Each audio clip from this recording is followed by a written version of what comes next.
బ్రహ్మాస్త్ర movie ఈ వారమే రాబోతోంది. ఈ సినిమానే ఇండస్ట్రీ ఫేట్ మారుస్తుందని బాలీవుడ్ గంపెడని ఆశలు పెట్టుకుంది. ఆమిర్ ఖాన్, అక్షయ్ కుమార్ లాంటి వాళ్లకు సాధ్యం కాంది రణబీర్ కపూర్ కి సాధ్యపడుతుందా? ఆలియా అదృష్టం ఈ సినిమాకు కలిసొస్తుందా? Take a look. Brahmastra movie ఈ నెల 9న అంటే ఈ శుక్రవారమే రాబోతోంది. వరల్డ్ వైడ్ గా బుకింగ్స్ కూడా ఓపెన్ అయ్యాయి. ఏకంగా పీవీఆర్ లో 1,00,000 టికెట్లు బుక్ అయ్యాయి అంటున్నారంటే సుమారు 4 కోట్ల వరకు అడ్వాన్స్ బుకింగ్స్ రూపంలో వసూళ్లు వచ్చినట్టే. అది ఒక్క సినీ సర్క్యూట్స్ లోనే. బాలీవుడ్ గట్టెక్కాలంటే ఏదో ఒక మిరాకిల్ జరగాలి. అదే బ్రహ్మాస్త్ర అంటున్నారు. ఇది హిట్ అవ్వకపోతే పార్ట్ 2 ఉండదు. పార్ట్ 3 మాటే వినపడదు. దీనికి తోడు బాలీవుడ్ ఎప్పుడూ ఓ వర్గం మనోభావాలను దెబ్బతీస్తోందన్న చెడ్డ పేరుని బ్రహ్మాస్త్ర చెరిపేస్తుందనే అంచనాలున్నాయి. బాలీవుడ్ కి 2-3 ఏళ్లుగా సింగిల్ బ్లాక్ బస్టర్ కాదు కదా, కనీసం హిట్ రావటం గగనమైపోయింది.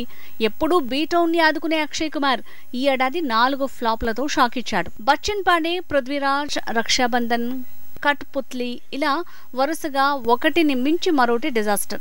సో బీటౌన్ ని కాపాడే మునగాడే సక్సెస్ కోసం ఎదురు చూస్తున్నారంటే బాలీవుడ్ ని కాపాడేది ఎవరు?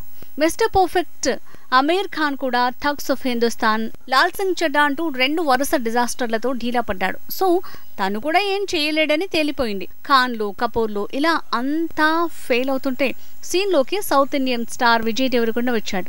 లైగర్ తో ఏదో మ్యూజిక్ చేస్తాడన్నారు. Cast and crew Telugu batch అయినా ఇది హిందీ సినిమాగా ఫోకస్ అయింది. కానీ రిజల్ట్ మాత్రం రివర్స్ అయింది. ఆమిర్ ఖాన్, అక్షయ్ కుమార్లు బాలీవుడ్ ని కాపాడలేరు.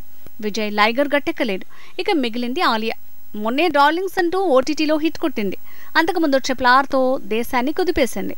సో తన అదృష్టమే బ్రహ్మాస్త్రకి కలిసొస్తే తిరుగులేదంటున్నారు. ఆలియా అదృష్టం వల్ల, Ranbir Kapoor and co promotion వల్ల, లేదంటే జక్కన్న సపోర్ట్ తోనో బ్రహ్మాస్త్ర మీద హైప్ బాగానే క్రియేట్ అయింది.